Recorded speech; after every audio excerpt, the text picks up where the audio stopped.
Eureka! This unit consists of 3 programs. The program you're about to see is called Heat as Energy. This will be followed by radiation waves. And the 3rd and final program in the unit will be on the radiation spectrum. But our story begins with heat as energy. One day, about 200 years ago in Munich, Germany, a large crowd gathered round a man called Count Rumford, who was busily boring out the barrel of a cannon. Now, this was a pretty common sight in those days, so why the crowd? Because Rumford had fitted a box round the tip of the drill, and the box was filled with water. And after the barrel had been turning on the drill for some time, the water became so hot that it began to boil. The crowd was astonished to see all this heat apparently coming from nowhere. And Rumford was pretty excited too, because he suddenly realized that the only thing that was producing the heat was the movement and the friction between the barrel and the drill. Whenever there is movement and friction between 2 objects, you get heat, whether you're boring the barrel of a cannon, rubbing 2 pieces of wood together to make a fire, or simply rubbing your hands together to keep warm. This is because when 2 objects move against one another, the molecules in these objects go faster. And we know that it's the speed and the mass of molecules that determines quantity of hotness or heat. Fast molecules are hotter than slow molecules. And they can use their rapid movement to make things hot for any other molecules they come in contact with.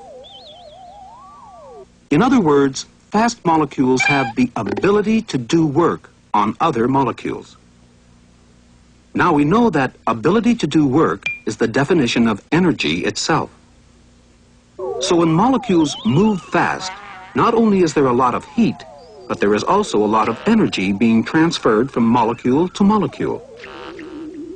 But since movement is a form of energy, and the movement of molecules and heat are really one and the same, it follows that heat itself is also a form of energy. Now, when we looked at temperature, we saw that its unit of measurement is the degree Celsius. What is the unit of measurement of heat? Well, what is the unit of measurement of energy? The joule, of course.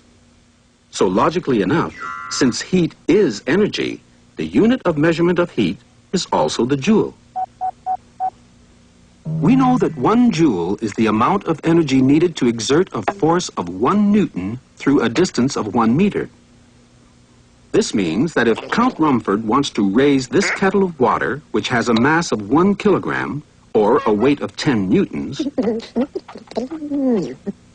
through 1 meter,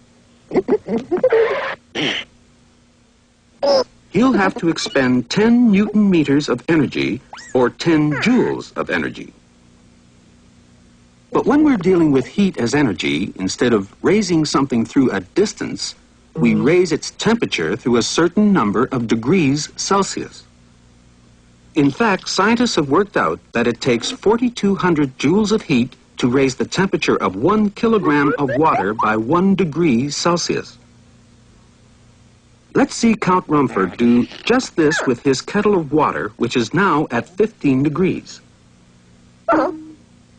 The Count is now moving the water with his egg beater.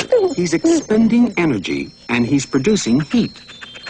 Just enough heat to raise the temperature of the kilogram of water from 15 to 16 degrees, 1 degree Celsius. And it cost him exactly 4,200 joules of energy, or heat, to do it.